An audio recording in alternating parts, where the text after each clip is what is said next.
Bueno, hermano querido, recuerde que estamos tratando una miniserie llamado Lo que la iglesia debe cuidar. La semana pasada estuvimos abordando la sana doctrina, el cuidado que debíamos tener en ella, por qué debíamos predicarla, por qué debíamos amoldarnos y sobre todo por qué debíamos limpiar nuestra mente ante lo que la palabra de Dios nos enseña. El propósito de esta miniserie, hermano, es que durante todo el 2023 sean niños, adolescentes, jóvenes, adultos, hermanos ancianos, podamos tener herramientas espirituales, bíblicas, para blindarnos y saber cómo agradar a Dios en lo que va del año y lo que el Señor nos tenga en el tiempo acá. Y bueno, hermano, esta canción de que Jesús es el centro y el tema que vamos a hablar hoy, que es la santidad y los pilares de crecimiento de la iglesia, son como anillo al dedo ante lo que ocurrió el día de ayer, 14 de enero, que sabemos muy bien la procesión de este ídolo que lamentablemente los barquisimetanos hacen, y bueno, todo el país se detiene para lamentablemente inclinar sus vidas ante errores culturales, errores pecaminosos. ¿Y por qué viene al caso? ¿Por qué el tema de la santidad y por qué el tema de los pilares de crecimiento vienen tan al centro de todo el contexto que estamos viviendo? Pues porque la naturaleza del hombre, estamos rodeados ¿de qué? De un mundo contaminado, de un mundo caído, y esto es normal. Lo común del mundo, lo común de las personas que no tienen a Cristo en su corazón, es que una vida llena de carnalidad, una vida llena de mundanalidad, de pecado, pecado tras pecado. Ahora, lo que no es normal, lo que no debería ser común, es ver a cristianos, hijos de Dios redimidos, cada día más concentrados, con más deseos de vidas horizontales que de llevar vidas verticales. ¿Y a qué me refiero con vidas horizontales en lugar de verticales? Pues estar con los deseos, anhelos puestos en las cosas de este mundo, reemplazando la gloria venidera, reemplazando los tesoros celestiales que el Señor nos ha prometido. Vemos personas, vemos creyentes cada vez anhelando más que el mundo lo aplauda, que las personas que son inconversas lo alaben y lo exalten, que estar concentrados o vivir en la constante bendición y aprobación del Señor. Con ejemplos simples podemos entender este punto de creyentes que cada día más están viviendo vidas carnales, vidas fuera de la santidad, como por ejemplo decidir faltar un domingo, un viernes, un miércoles, un martes por tu trabajo, por apartar tiempo para estudios, por apartar tiempo para familia, etcétera, etcétera, etcétera. Que si bien, ojo, no estoy diciendo que no sea importante, pero cuando estas cosas cotidianamente empiezan a quitarle el centro de nuestra comunión, adoración al Señor, pues estamos saliéndonos del plano de la santidad. Otro ejemplo puede ser quitar tiempo de oración, quitar tiempo de la lectura de la palabra por estar un poco más en tus redes sociales, en Facebook, en Instagram, y decir, bueno, esto no tiene nada de malo, una media hora más no me va a afectar en nada. Otro ejemplo muy común del venezolano es, me voy a abrir esta copa, esta botellita, esta cerveza, en medio de este compartir de familia, en medio de esta fiesta, donde estamos en confianza, ¿verdad? Pero hay inconversos, hay personas que no conocen de Cristo. ¿Por qué? Porque una no te va a emborrachar, una no te va a hacer daño.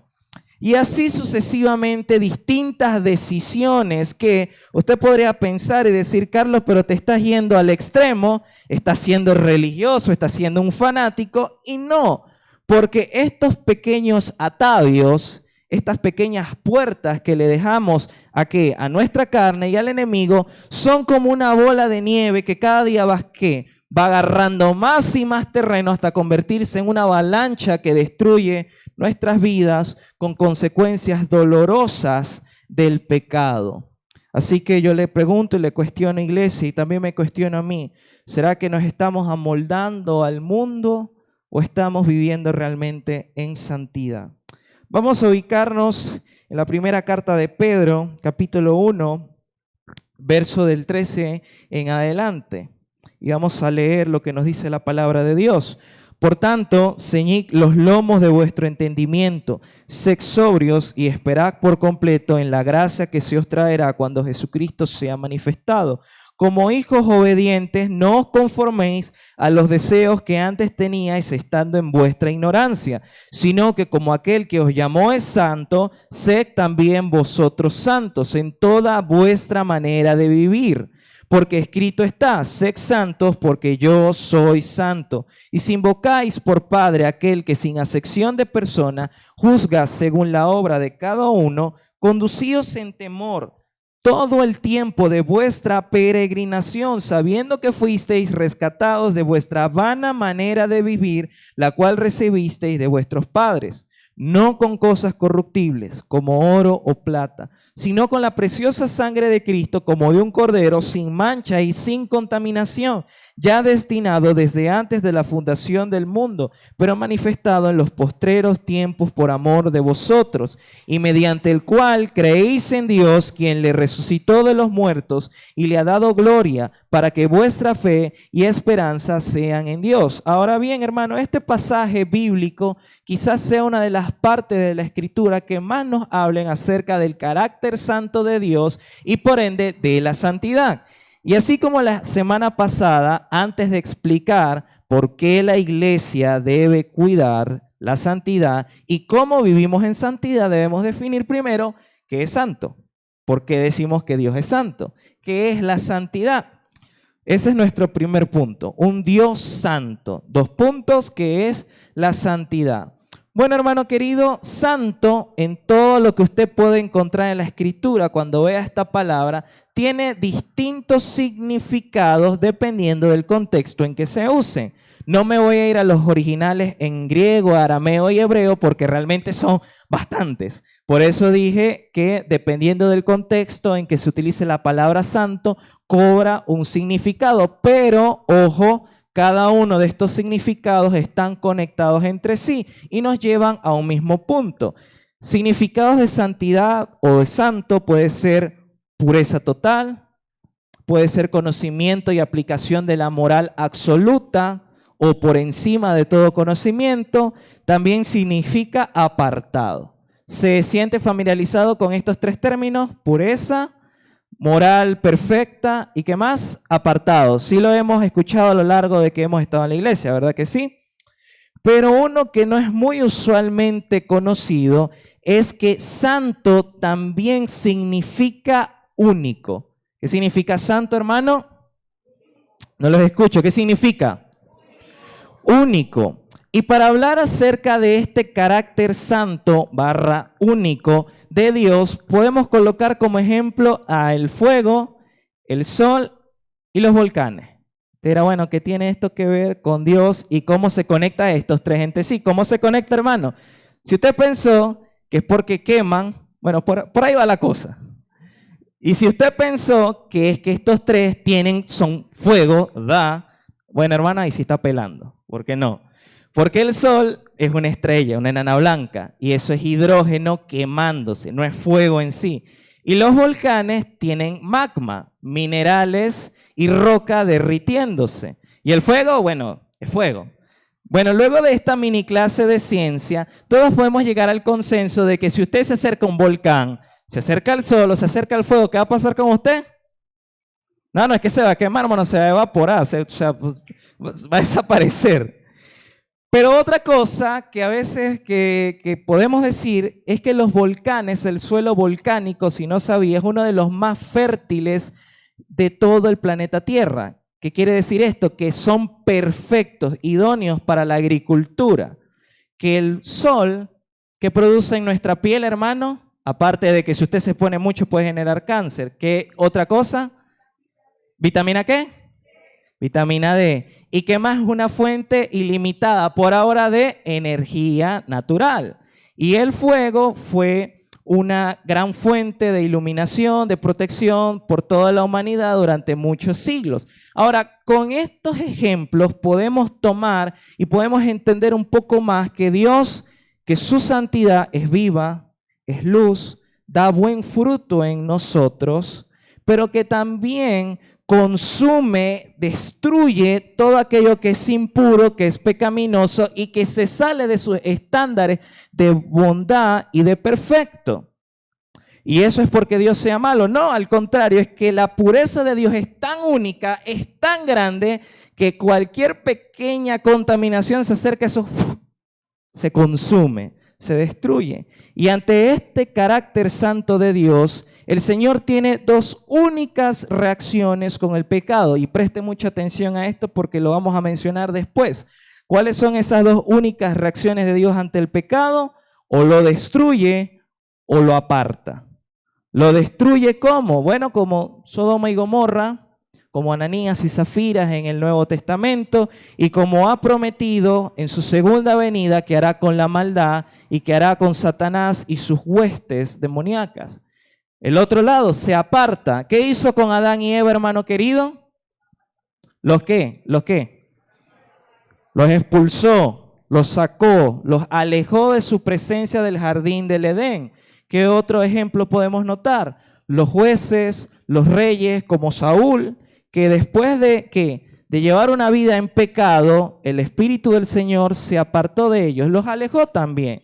Y es que podemos decir con esto en nuestra mente que el carácter santo de Dios es uno de los atributos, por no decir el más importante, junto con el amor, acerca de quién es Dios. Porque así como decimos que Dios en esencia es amor, Dios en esencia también es santidad. O imagine a Dios, un todopoderoso, todo lo puede, creador del universo, pero sin santidad. ¿Cómo sería? Un dictador, como los hombres que cuando se llenan de poder destruyen y aniquilan. Imagine Dios sin santidad, siendo juez.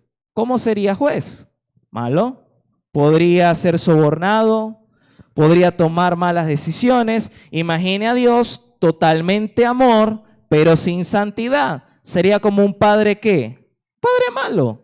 Un padre que no corrige a sus hijos, un padre que no los instruye, un padre que no castiga. Y aquí podemos ver la comparación en balanza de ¿qué? De cómo es Dios versus nosotros cuando hay ausencia de santidad. Porque todos los ejemplos nos llevan ¿a qué? A un reflejo de qué es la humanidad caída. Ahora, entendiendo esto, ya sabiendo cómo es el carácter santo de Dios, qué es la santidad, sus diversos significados, debemos preguntarnos, hermano querido, ¿de dónde nos sacó Dios?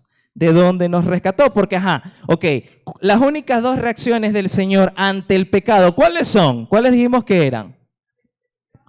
Destrucción número 1 y 2. Y nos aparta. Entonces, ¿cómo es posible que hoy en esta mañana estuviésemos en su presencia, levantando nuestras manos, cantándole, tú eres el centro del universo de mi vida, sin que el suelo de la iglesia se abra, todos seamos tragados, que salga fuego y seamos destruidos? ¿Por qué? No me responda, usted sabe la respuesta, yo también la sé. Y antes de irnos a la respuesta lógica, vamos a preguntarnos como segundo punto, ¿de dónde nos sacó Dios? ¿De dónde nos ha rescatado? Pues Pedro nos explica en el versículo número 18, primera de Pedro 1:18, el pasaje central, sabiendo que fuisteis rescatados de vuestra vana manera de vivir, la cual recibisteis de vuestros padres. ¿De dónde nos sacó Dios, hermano? ¿De dónde? Vana manera de vivir. ¿Qué significa vana? ¿Qué es? Se lo preguntó, ha buscado un diccionario bíblico. Bueno, hermano, vana está relacionado con sin sentido, sin rumbo. Lo que nos está diciendo la Escritura es que antes de estar en Cristo, nuestra vida no tenía sentido, no tenía propósito, no tenía dirección alguna dada por Dios. Estábamos encaminados al infierno. Y estoy seguro que en los planes de Dios no fue lo que Él deseó para la humanidad. Pero vemos un patrón repetitivo en las Escrituras, desde Adán y Eva, pasando por Noé, pasando por Abraham, la Torre de Babel, todo el pueblo de Israel, que el hombre trata de acercarse a Dios, trata de empezar a hacer las cosas bien, pero siempre cae, pero siempre peca, pero siempre termina dándole la espalda a Dios. Porque es la naturaleza caída, porque es lo común, es lo corriente. Y así éramos nosotros. Espiritualmente, ¿cuál era nuestro estado, hermano? Muertos espiritualmente. Éramos limpios, éramos santos. No, estábamos en el lodo de nuestros pecados, en el barro, dice la Escritura. ¿Pertenecíamos a la ciudadanía celestial? No, estábamos en Babilonia, entendiendo que Babilonia es el sistema que es el mundo. Entonces, ¿qué fue lo que ocurrió? ¿Qué pasó? Bueno, Dios tomó a un pequeño pueblo, a una pequeña familia, Abraham y Sara, que luego se convirtió en el pueblo de Israel, para ir revelando su plan de salvación, para ir mostrando la redención a todos los hombres. Y a lo largo de que pasan los siglos y a lo largo de que pasan los años, Dios le muestra al pueblo de Israel una serie de leyes, una serie de normas por los cuales ellos podían santificarse. Otro término, ¿qué es santificarse? Bueno, hermano, aparte de la acción de ser apartados por Dios, es la constante de estarnos limpiando, lavando, bañando. Eso también significa santificarse. Es todos estos ritos que podemos ver en Números, que podemos ver en Levítico, en el Pentateuco, eran las maneras en que Dios destinó para que el pueblo de Israel pudiese acercarse, a adorar, a postrarse. Los sumos sacerdotes, como bien sabemos, tenían que bañarse una X cantidad de tiempo, no podían tocar animales muertos, no podían tocar sangre, no podían hacer una serie de cosas. Lo que no entendió el pueblo de Israel fue que, ok, esta es la manera, oh Israel, que tú vas a acercarte a mí. ¿Qué hizo el pueblo de Israel? Ok, Dios, lo voy a obedecer, lo voy a hacer tal cual. ¿Qué ocurrió como círculo vicioso, pecaminoso? Israel cae. ¿Por qué? Porque esta imagen a futuro de lo que Dios muestra de la santidad era que algún día iba a venir un cordero que iba a ser inmolado por nuestros pecados, que iba a ¿qué? A restaurar nuestra relación con Dios y los hombres, y que iba a erradicar la maldición del pecado en nosotros. Íbamos a ser declarados libres, parte de la familia de Dios. Pero esto no lo comprendió Israel, no lo discernió, no lo entendió. ¿Y qué hizo? Pues este proceso de santidad lo transformó en ritos vacíos, sin amor, sin temor a Dios. Y yo no le pregunto, hermano, ¿esto no se parece un poco a cómo hoy las religiones a lo largo del mundo le venden a los seres humanos la forma en cómo tú puedes llegar a ser bueno, la forma en cómo tú puedes llegar a alcanzar la iluminación, cómo puedes por tus propios medios en la otra vida, en el otro universo, en la otra parte metafísica, o no sé cómo se muevan esas religiones, decirle por tus propios caminos y estos ritos, estos pasos, tú puedes llegar a ser bueno? ¿Es muy similar o no? Lo vemos en el Islam, en el hinduismo, budismo y todo lo que termina en ismo. Entonces los hombres a lo largo de los siglos, ¿qué decidieron? Bueno, no, al parecer no es a través de la religión, no es a través de los ritos, casi latinamos por la moral. Por la moral sí vamos a alcanzar ahora sí un estado de que Dios nos reconozca, que Dios nos acepte como sus hijos. Y comenzamos a proclamar los hombres, los seres humanos, cosas como: si yo no molesto a nadie, si nadie me molesta a mí, si en mi forma de vivir yo no afecto a nadie, entonces pues moralmente estoy viviendo bien, no estoy robando, no estoy asesinando, no le estoy engañando a mi pareja. Pero ¿qué ocurre con esto de que cada quien defina su moral? ¿Qué es lo bueno y qué es lo malo? Que todo es relativo. ¿Y qué significa que todo sea relativo? Que yo puedo venir tranquilamente y asesinar a alguien porque bajo mi moral matar está bien. ¿Quién me dice lo contrario? Yo puedo venir a engañar a quien sea mi cónyuge, mi esposo, mi esposa, y ¿quién decide que eso es bueno o es malo? porque según mi conocimiento de lo bueno y lo malo, yo lo defino. Entonces no es a través de la moral, no es a través de la religión, porque ninguna de estas dos cosas elimina el problema que Pedro nos presenta. Seguimos teniendo vidas sin propósito, sin sentido y sin rumbo. No hay forma en que el hombre pecador pueda santificarse por sus propios medios delante de Dios. Y ahora sí viene la respuesta lógica que usted sabe y que yo conozco. Vámonos a Isaías, capítulo 6, versos del 1 al 8. Isaías 6, versos del 1 al 8. Dice: en el año que murió el rey Usías, vi yo al Señor sentado sobre un trono alto, y sus faldas llenaban el templo. Por encima de él había serafines, cada uno tenía 6 alas, con 2 cubrían sus rostros, con 2 cubrían sus pies y con 2 volaban. Y el uno al otro daba voces diciendo: Santo, Santo, Santo, Jehová de los ejércitos, toda la tierra está llena de su gloria. Y los quiciales de las puertas se estremecieron con la voz del que clamaba, y la casa se llenó de humo. Entonces dije: ay de mí, que soy muerto, porque siendo hombre inmundo de labios y habitando en medio de pueblo que tiene labios inmundos, han visto mis ojos al Rey, Jehová de los ejércitos. Y voló hacia mí uno de los serafines, teniendo en su mano un carbón encendido, tomado del altar con unas tenazas, y tocando con él sobre mi boca, dijo: he aquí, esto tocó tus labios, y es quitada tu culpa, y limpio tu pecado. Después oí la voz del Señor que decía: ¿a quién enviaré?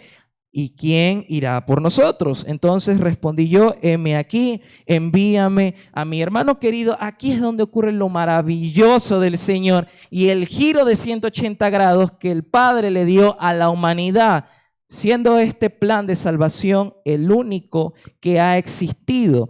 ¿Cuál es la imagen que el Señor le está dando aquí a Isaías? Que no es el hombre a través de la religión, que no es el hombre a través de sus caminos, de sus pensamientos, de lo que él define como bueno o malo, que nos vamos a acercar y restaurar nuestra relación con Dios. ¿Quién es el que se debe acercar? ¿Quién fue el que lo hizo? Fue el Señor, hermanos. Fue el Señor quien vino con brazos de amor a tomarnos por medio de su Hijo en el sacrificio de la cruz. ¿Y qué ocurrió? El que fue moralmente perfecto, quien cumplió la ley, los profetas, los ritos y toda la Torá, fue aquel que murió por nosotros.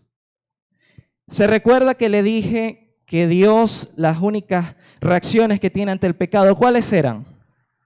¿Cuáles? Destruirnos o apartarnos. Bueno, cuando Dios se acercó a nosotros, no fue para destruirnos, sino para transformarnos y nunca jamás alejarse de nosotros. ¿Cuántos le dan gloria a Dios por eso, hermano? Qué bueno es nuestro Dios. Es de este punto de donde Dios nos ha sacado. Y con todo este contexto, cuando yo le pregunto por qué debemos vivir en santidad, yo creo que esa no es la verdadera pregunta, sino ¿y por qué no vivir en santidad? Cuando debe ser la respuesta ante todo lo que Dios nos ha dado. Como tercer punto, volvemos, hermanos, a Primera de Pedro 1. Y aunque entendemos de dónde Dios nos ha sacado, Pedro nos da una gran cátedra de por qué usted y yo, sea joven, sea adolescente, sea adulto, sea ya pasado de años, tiene que vivir en santidad. Lo vemos en el verso 16, porque escrito está: sed santos porque yo soy santo. ¿Por qué debemos vivir en santidad, hermanos? La palabra es clarita. Creo que no hay más nada, no hay ni para derecha ni para izquierda. Hermanos, somos santos, debemos ser santos, porque aquel que nos llamó lo es. Dios en esencia es pureza total. Cuando Dios me dice, yo soy totalmente perfecto, es que sus palabras son perfectas, sus caminos son perfectos, sus pensamientos son por descarte. ¿Qué demanda entonces Dios de nosotros? Lo mismo, santidad. Y para ejemplificar un poco esto, quiero que use su imaginación, hermano, allí donde está sentado, y recuerde ese momento de su vida cuando era niño, cuando hizo la peor o más grande, como quiera decirlo, travesura de su vida. Cuando rompió ese plato, cuando partió la porcelana, cuando se le salió una tremenda palabrota, grosería delante de sus padres, delante de sus abuelos, con quien sea, aquello por lo cual, hermano querido, usted sabía que le iban a echar el regaño de su vida y después con correa, chancleta, sartén, plancha, cable, caja en mano, le iban a dar su buen estate quieto. Piénselo. ¿Ok? Ya lo tiene en mente y muy probablemente en ese regaño hubo expresiones como: ¿cuándo yo te he enseñado eso, hijo mío o hija mía?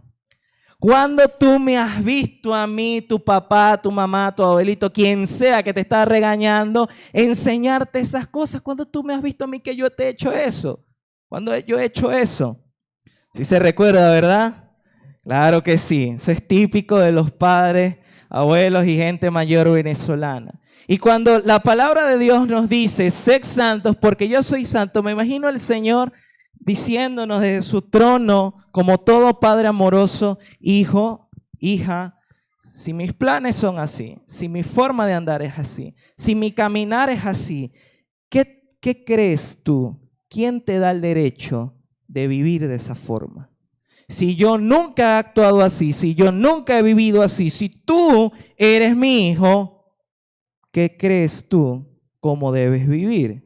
Y cuando uno piensa de esa manera, llevando obviamente la enorme diferencia del regaño humano con la forma en cómo Dios nos habla en su palabra. No soy yo. Me había asustado, no soy yo. Y como el Señor nos habla en su palabra, uno le tiembla las piernas, hermanos, porque, ay, Dios mío, esto es lo que Dios nos exige a nosotros. Pero ¿por qué más debemos vivir en santidad? Vamos a irnos ahora al verso 15, a la parte B. Dice la Escritura, verso 15, parte B: sed también vosotros santos en toda vuestra manera de vivir. Hermano querido, la santidad no es una opción. No es un camino que usted pueda decir seguir por ahí o no. Si usted ha sido salvado, sellado con el Espíritu Santo, es santidad, puramente santidad. Es un camino, es un mandato, es una exigencia, es una orden directa dada por el Rey de Reyes y Señor de Señores, nada más y nada menos. No es como si el creyente pudiese salir usted hoy domingo, de la iglesia, del portón, y colocarse una máscara de aparentar frente a sus amigos, aparentar frente a sus compañeros de trabajo, universidad, liceo, o en su soledad, creyendo que cuando nadie lo ve puede hacer lo que usted se le dé la gana. Así no funcionan las cosas. Y cuando viene a la iglesia se coloca otra máscara, la de la aparente santidad. Y aunque trate, ojo, y aunque trates de hacer esto, déjame decirte por experiencia propia y personal, y también bíblicamente, que el creyente no puede vivir sirviendo a dos señores. Porque, como dice Gálatas, dice el apóstol Pablo: lo bueno que quiero hacer, esto no hago, y lo malo que hago, esto es lo que sí practico. Estas dos naturalezas, la espiritual y la carnal, chocan entre sí. Y una va a prevalecer sobre la otra. ¿Cuál es la que va a prevalecer? La que usted más alimente.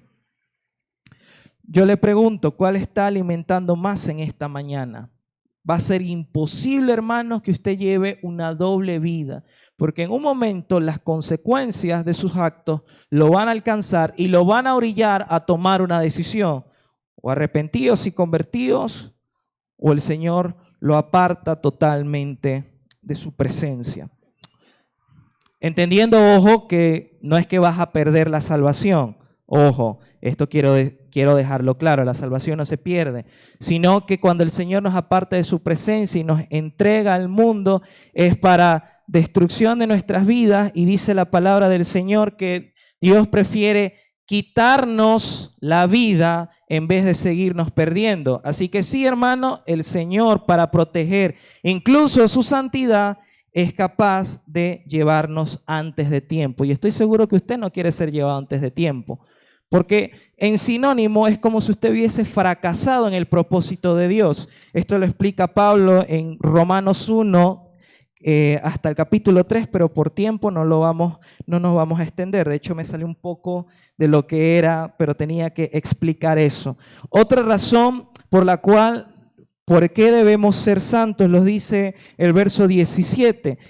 2 razones. Y si invocáis por Padre a aquel que sin acepción de persona juzga según la obra de cada uno, conducíos en temor todo el tiempo de vuestra peregrinación. Somos extranjeros en este mundo. Tú y yo no pertenecemos a esta tierra. Somos ciudadanos celestiales. Amén.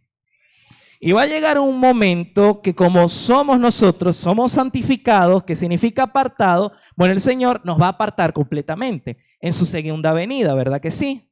Y en esa segunda venida, antes de pasar a la gloria eterna, viene algo llamado el tribunal de Cristo, donde Dios le va a preguntar: ¿qué hiciste con los dones y talentos que te di? ¿Qué hiciste con la vida que te di? ¿La desperdiciaste? Si eras mi hijo, si eras mi representante en la tierra, ¿por qué decías estas palabras? ¿Por qué trataste a tu familia así? ¿Por qué no predicaste el evangelio? ¿Por qué no cuidaste tu cuerpo? ¿Por qué? ¿Por qué? ¿Por qué? ¿Y por qué? ¿Usted piensa, hermanos, que el Señor no nos va a pedir cuentas de lo que nosotros hemos hecho en esta tierra?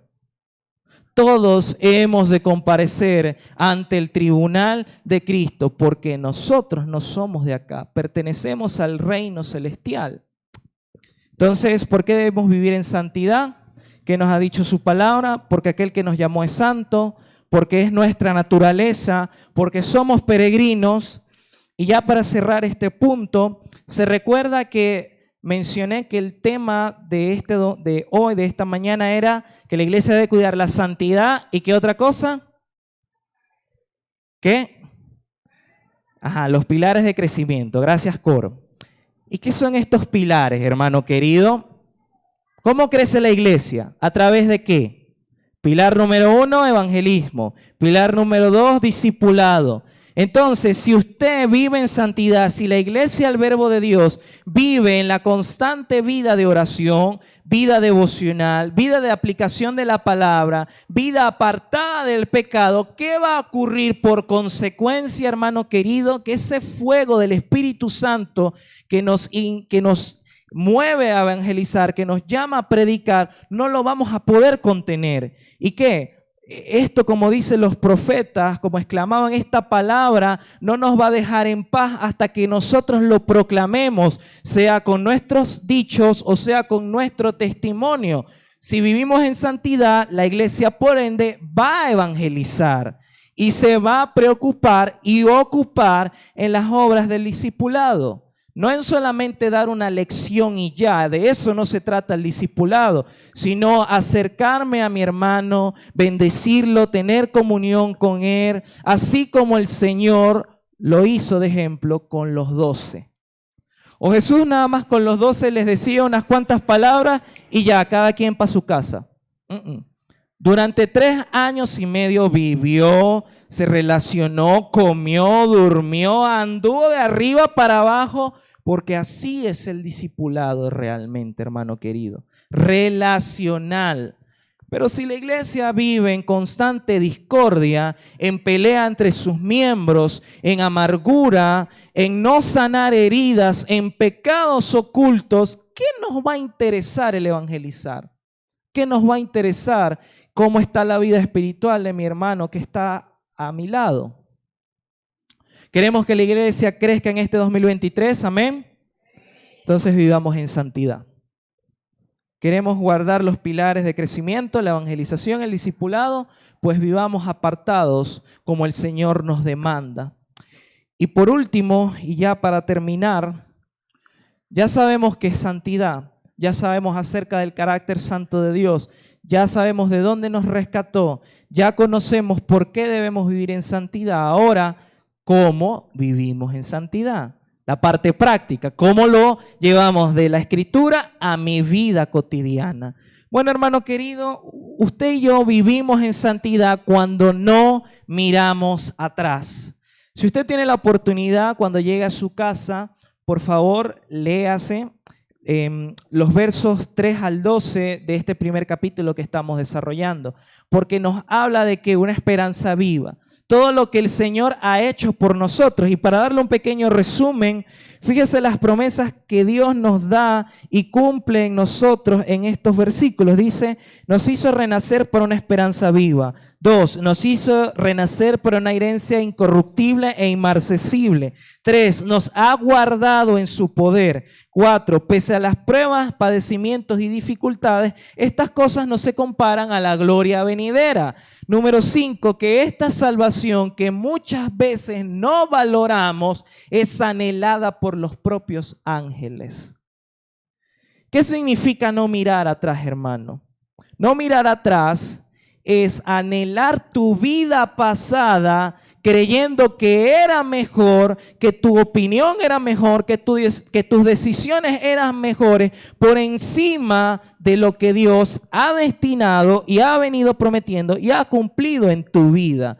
Porque si miras atrás, ¿qué te va a ocurrir? Pues lo mismo que el pueblo de Israel durante 40 años y durante toda su historia. Porque por anhelar el pecado, por anhelar el pasado, te privas de las bendiciones de Dios. No es que Dios te las quita, es que tú mismo te saboteas. Tú mismo te dañas. ¿Cómo vivimos en santidad, hermano? Cuando estas promesas, que bueno, están aquí en su palabra, pero bueno, aquí tengo el resumen, las apropiamos a nuestro corazón y a nuestra mente. ¿Y qué? Y miramos al autor y consumador de la fe y no a lo que éramos antes.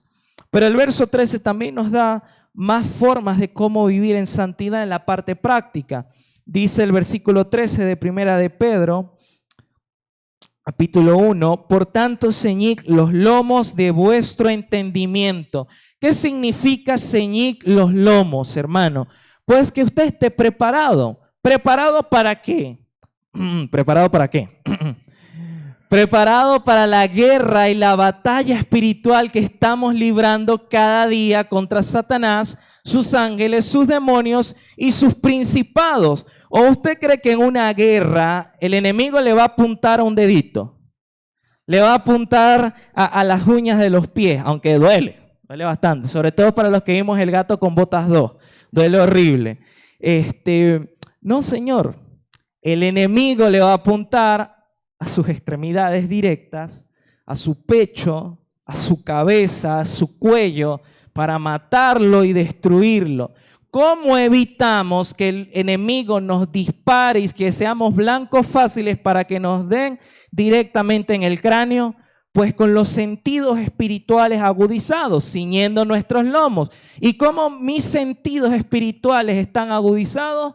Como una vida de oración, como una vida de la lectura de la palabra. Así es como yo estoy atento, así es como yo discierno que viene de Dios y que no. Así ceñimos nuestros lomos. ¿Qué más nos dice el versículo, hermanos? Sed sobrios. ¿Qué es lo contrario a la sobriedad? Embriaguez. ¿Y con qué relacionamos la embriaguez en la Escritura? Con falta de dominio propio. Cuando la Escritura nos dice sed sobrios, vive una vida bajo el control del Espíritu Santo. El dominio propio. El dominio propio es esa parte del fruto del Espíritu Santo que Dios colocó en nosotros para rechazar y huir ante las tentaciones y el pecado. Una vida sobria, hermano querido, es que cuando la tentación se presente, usted no se va a poner a jugar fútbol con ella. Usted no se va a poner a jugar con la candela. Usted la ve, la rechaza y de una vez salga corriendo de ahí. Porque es débil y va a caer si sigue jugando con la tentación. Esto significa ser sobrios. Entonces, sentidos agudizados. ¿Qué más? No mirando atrás. ¿Qué otra cosa? Huyendo del pecado, viviendo bajo el control del Espíritu Santo. Dice el versículo 14. Me salté. Disculpen. Dice el 13, y esperad por completo en la gracia que se os traerá cuando Jesucristo sea manifestado. Vivimos en santidad cuando esperamos en las promesas del Señor. No todos los pecados, hermanos, están relacionados con lo físico, con los vicios, la borrachera, el adulterio, pornografía. No. Pecados como la mentira, la ira, la amargura, la falta de fe, la falta del gozo, nacen de corazones. Ahora sí, me pasé, pero ya estoy en la conclusión, hermano querido. ¿Nacen de qué? De corazones que han decidido no colocar toda su vida en manos del Señor. Quizás esas áreas que hoy tú no estés viendo resultados de bendición es porque no has decidido entregárselos por completo al Señor, confiando y descansando en sus propósitos y caminos. Dice el verso 14, como hijos obedientes, no os conforméis a los deseos que tenías en vuestra ignorancia. ¿Se recuerda la semana pasada que hablamos de que la Escritura es el molde de nuestra vida y debemos hacer imagen sobre imagen? ¿Ok? Lo que no debemos hacer nosotros es imagen sobre imagen ante el mundo. Una vida contra cultura es lo que nos llama Cristo. Si su forma de vestir, hablar, si su forma de pensar, si su forma de cómo llevas tus sentimientos, tus relaciones, tus emociones, la forma como tratas a tu cuerpo y la forma como tratas a los demás, se parece más a lo que está aquí en Instagram, a lo que ves en Facebook, entonces, hermano querido, probablemente estés viviendo una vida fuera de la santidad. Y por último, y con esto finalizo, vivimos en santidad cuando nos arrepentimos de nuestro arrepentimiento. Y te digo, ¿cómo así? ¿Qué herejía es esta? No, hermano, no es una herejía. Y tampoco estoy diciendo que el arrepentimiento no es suficiente. Pero lo que se nos olvida del arrepentimiento es lo que bíblicamente sigue después. Arrepentido sí. Ahí está la otra parte que no practicamos muchas veces. Hermano querido, el pecado en nuestras vidas es como un árbol que tiene raíces profundas que mientras más lo practicamos, más se sigue hundiendo. O también como un tornillo que mientras más lo practicamos, más lo estamos apretando. Cuando usted se arrepiente, viene ante el Señor y le dice, Dios, ya no puedo más, necesito que quites de mí esto, te pido perdón, te he fallado, ok. Ahí empezó a desenroscar, ahí empezó a sacar. Pero ¿qué nos dice el Señor en Juan acerca de las partes que no dan fruto? El Señor tiene que podar y tiene que cortar. Y eso va a tomar su tiempo. ¿Por qué? Porque las mañas del pecado, hermano querido, son difíciles de sacar. No porque Dios no pueda hacerlo de un solo tirón. Y de hecho, conocemos hermanos que el Señor ha transformado milagrosamente de una vez. Pero por nuestras propias decisiones y por hundirnos tanto, podar y podar es una constante de ¿qué? De arrepentimiento a diario ante el Señor. Hermano querido, si deseamos ver que nuestra iglesia crezca, si deseamos ver la aprobación del Señor, este es el modelo de vida que nosotros debemos llevar. Y cuando yo observo todo esto, la mejor manera de resumir cómo vivir en santidad, por qué vivir en santidad, se basa en el agradecimiento y en el amor. Este plan de salvación, esta salvación tan grande, no se ejecutó desde el Edén, no se ejecutó desde Abraham, desde la cruz. Esto se viene planificando desde antes de la creación del universo y la creación del tiempo mismo. En la eternidad pasada, el Señor sabía lo que iba a hacer el hombre y no hubo nunca un plan B. Siempre el Señor nos tenía en mente para salvación. ¿Y sabe quién en la eternidad pasada se ofreció como sacrificio de la Trinidad? ¿Quién fue? No sé si levantó la mano, no sé si alzó la voz, pero lo que sabemos es que fue el Señor Jesús quien se ofreció y dijo, yo lo voy a hacer. Desde antes de que nosotros incluso cometiéramos el primer pecado, ya el Señor dijo, no importa, yo voy a morir por él, yo lo voy a salvar, yo lo voy a amar. Hermano querido, y si eso usted no lo hace vivir en santidad, ya no hay versículo, ya no hay lógica, ya no hay razonamiento, porque la respuesta natural de la santidad de Dios y de lo que ha hecho por nosotros es que nosotros vivamos apartados para Él. Esa debe ser la respuesta natural de nuestras vidas. Así que le exhorto, le animo, a mí mismo también, a que esto que hoy hemos hablado no sea algo que entre a nuestros oídos y salga, sino que sea una constante en nuestras vidas de estar apartados para el Señor. Vamos a orar y le invito a que se coloque sobre sus pies y aprovechar de orar también por todas las necesidades que hay. Si usted tiene una necesidad, hermano, de enfermedad, de salud, levante allí su mano, cualquier otra cosa que quiera dejarle en manos del Señor. El Señor conoce hoy lo que usted está viviendo y puede decirle: Señor, te alabamos. Nos postramos delante de tu presencia, nuestro corazón se humilla y te reconoce. Reconoce que te necesitamos, reconoce que sin ti, Señor, nuestra vida no tenía sentido, no tenía hacia dónde ir. Y aún sin merecerlo, Señor, tú nos viste, nos adoptaste, nos amaste. Y eso es algo hermoso, es algo maravilloso. Señor, y yo te pido en el nombre de Jesús que esto que tú nos pides, demandas de tu pueblo, santidad. Sabemos que es difícil, que somos humanos falibles, que caemos, que pecamos, pero deseamos corazones que se arrepientan, que no se queden en el pecado, sino que apenas tocan la suciedad, nos alejemos, que sea una reacción inmediata, así como es la tuya con el pecado, y podamos buscar limpiarnos, podamos buscar purificarnos, Señor. Ayúdanos a ceñir nuestros lomos, ayúdanos a no mirar atrás, ayúdanos a vivir como extranjeros y peregrinos, ayúdanos a ser santos, porque tú eres santo. Ayúdanos, Señor, para que nuestra iglesia pueda ver cosas maravillosas y cosas asombrosas en este 2023.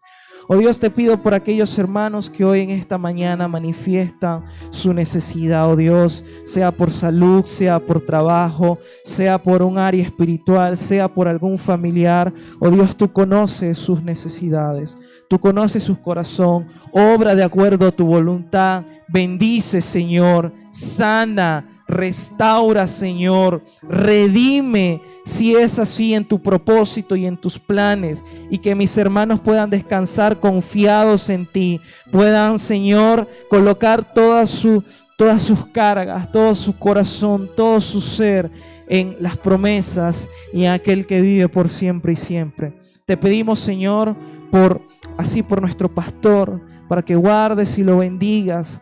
Te rogamos, Señor, para que lo fortalezcas, así como su matrimonio, así como nuestra hermana Aiza, y que este sábado y domingo podamos celebrar, podamos cantar sobre tu fidelidad, podamos decir, Señor, que nos has ayudado hasta aquí, seguirás bendiciéndonos, seguirás ayudándonos, porque en 47 años hemos visto tu amor, hemos visto tu respaldo, y hasta que tú vengas o hasta que seamos arrebatados o muramos, Señor, hasta allí seguirás siendo fiel y amoroso para con la iglesia, el verbo de Dios. En ti confiamos, en ti reposamos, en el nombre de Jesús. Amén y amén. ¿Quién vive, hermano? Y a su nombre. Gloria a Dios.